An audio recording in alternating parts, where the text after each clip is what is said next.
Not millions, but billions of rands of public money and taxpayers' hard-earned cash gone. Fruitless and wasteful expenditure continues to be a problem, and so is irregular expenditure. Nearly 1.5 billion rand has been lost through fruitless and wasteful expenditure by 36 government departments over the past 5 years.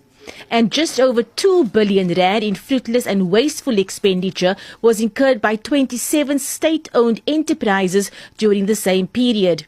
Basically, what this speaks to is a culture. There is a culture sitting behind what you see, sitting behind the numbers, which is a culture of lack of accountability towards the prudent usage of these scarce resources.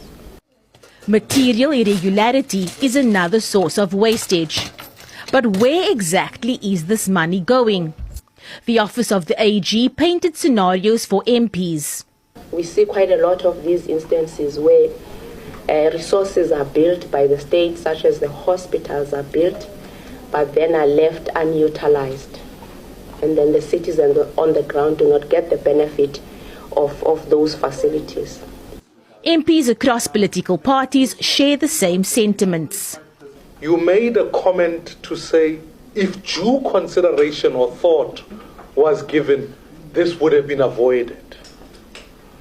Which to me speaks to the crux of leadership at an accounting officer level. Part of the dilemma is that if those are also tasked with the duty of effecting consequence management on their subordinates, and then you've got poor leadership at the top. Again, it's just a theme. It seems like we started one stage and we just repeat it. And as much as we're putting things in place, I don't think the Auditor General's office has enough teeth to be able to make a ruling that will keep these SOEs and municipalities accountable.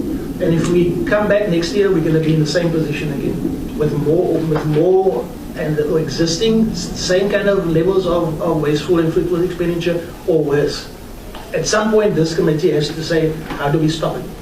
How to stop this rampant year in and year out of regular and fruitless and wasteful expenditure. As my colleague has correctly said, that we can't be sitting here and rubber stamping irregularities that are happening.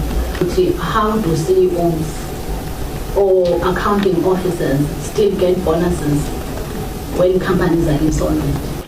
But as you would know, the last step in material irregularity accountability is the process of issuing a certificate of debt. But this threat only has weight if it's used. The Office of the AG says it's advocating for the implementation of the professionalization of the public sector framework. It's calling for senior management in the public sector to be appointed on merit. The Office of the AG has also called on the committee's support in holding all departments and SOEs accountable. Abra Babia, SABC News, Parliament.